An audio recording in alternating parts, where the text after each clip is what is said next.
Hi friends, welcome back to my YouTube channel. સ્વાગત છે તમારું આજના નવા ફ્રેશ વ્લોગમાં. આજે બનાવવાનું છે કાઠિયાવાડી ગાંઠિયાનું શાક. તો એના માટે લઈ લીધા છે ઝીણા સમારેલા ટમેટાં, ઝીણા સમારેલ મરચું અને લસણનું થોડુંક પેસ્ટ. તો એ વઘાર કરી નાખવાનો છે તેલમાં આ રીતના. પછી એમાં જીરું નાખી દેવાનું છે, રાઈ નાખી દેવાની છે. પહેલાં અમે વઘાર કરીને પછી જીરું ને રાઈ નાખી છે. તમે પહેલાં પણ નાખી શકો જીરું ને રાઈ. પછી એમાં મીઠો લીમડો પણ એડ કરવાનો છે, જેનાથી સરસ સુગંધ આવે છે. પછી આ રીતના માથે ડીશ ઢાંકી દેવાની છે એટલે વઘાર ઉડે નહીં. અને ટમેટાં એમાં એડ કરી દેવાના છે.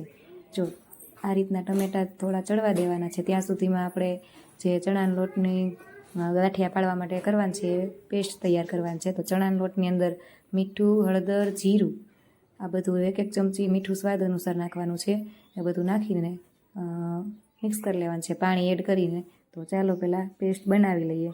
તો જો આ પછી હાથથી બધું મિક્સ કરી દેવાનું છે. તો મારે થોડીક તમારી ચટણી નાખવી તો નાખવાની. મેં પણ આમાં ચટણી થોડીક નાખી છે. પછી એની અંદર આ સ્વાદ અનુસાર મીઠું મને પાછું થોડુંક ચાખ્યું તો ઓલું લાગ્યું મીઠા મોળું, એટલે મેં પાછું સ્વાદ અનુસાર મીઠું નાખ્યું છે.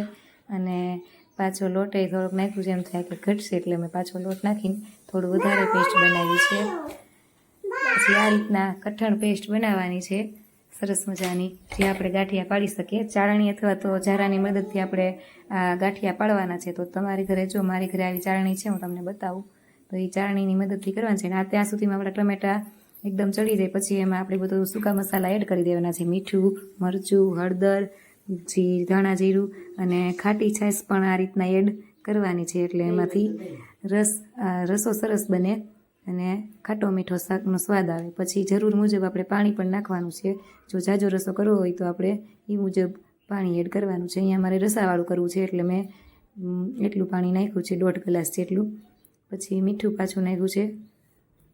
સ્વાદ આપણે ચાખી લેવાનું, સ્વાદમાં આપણને ઘટતું હોય તો આપણે પાછું એડ કરી શકીએ છીએ. પછી હળદર પણ પાછી એડ કરી છે મેં.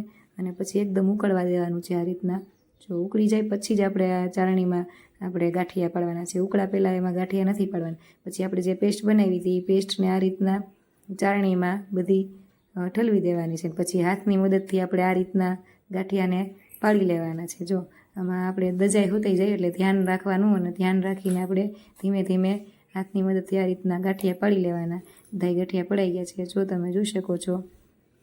મને આ શાક ખૂબ જ પસંદ છે. તમને પણ પસંદ હોય તો કોમેન્ટ કરજો. સાથે સાથે મારી ચેનલને સબસ્ક્રાઈબ કરજો, લાઇક કરજો, કોમેન્ટ કરજો.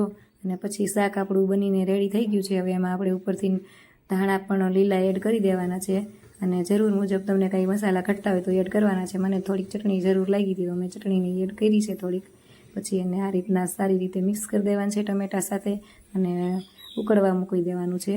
પછી શાક બની ગયું છે. અને હવે રોટલા પણ બનાવવાના છે. આજે કાઠિયાવાડી દેશી ખમણ છે, જમણવાળું છે. તો જો ખીચડી પણ બનાવાઈ ગઈ છે અને આમાં શાક પણ બની ગયું છે તપેલામાં. રોટલા પણ બની ગયા છે, સાથે પાપડ પણ કરી લીધા છે.